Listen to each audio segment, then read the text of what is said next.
Hello, this is machine pencil cartography, and the topic of discussion in this series is one of my currently favorite hobbies, which is orienteering. This channel is dedicated to cartography and surgical topics, but the purpose of discussing podiatry is because the statistical mechanics of podiatry are a significant determining factor in operational performance and operational achievement.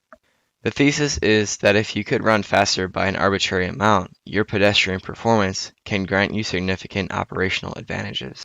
Therefore, the topic of this video series will focus on the ergonomic measures of podiatry. Foreseeably, I will also post cultural comments about podiatry and scientifically relevant topics that pertain to my ongoing foot fetish. Some examples of topics in podiatry include inclined plane podiatry, walking as a discrete motion, walking at high elevations, wading in water and bathing mechanics, which are similar to swimming. But obviously, I will be making continual strives to achieve in this series, and I will publish the best quality content possible. Walking in podiatry is a discrete motion, because if you examine the behavior at the microscopic level, you are taking individual steps towards your goal. You can examine each individual step by using the swing and kick tactile domain of examination.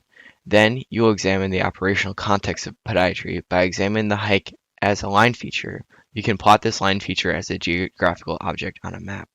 You could imagine that the operational podiatry line feature was divided into individual steps, and you could display these steps on a map. But as you mature, you will recognize and understand that these two formats are interchangeable, and you will be able to look past the topographical differences between discrete and continuous line features. The geographic examination will display your podiatry as one continuous line, even though in a separate domain of meriotopological examination, we had determined that this behavior was actually discrete. So, there will be two ways to examine podiatry, in the tactical discrete mode, and then also in the operational continuous mode. The pervasive metrological environment for examination of podiatry in orienteering context must also include an examination and understanding of what different land types you're orienteering over, and you must understand the geographical features of the land and how they interact with pedestrian performance. I will explain the differences between different land use classifications such as impervious surfaces and recreational grasses, forested areas, and bathymetry features, water, as they pertain to podiatry in an orienteering context, and the results will be presented in a pervasive metrological format.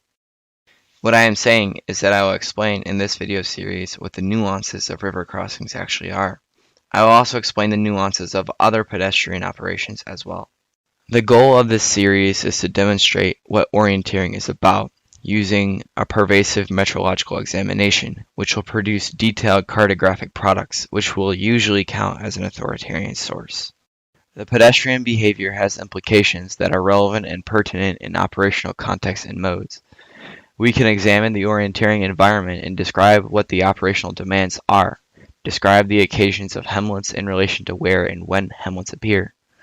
We can examine what the overall total pedestrian capacity of a person is and how this pedestrian capacity compares to what the operational demands are.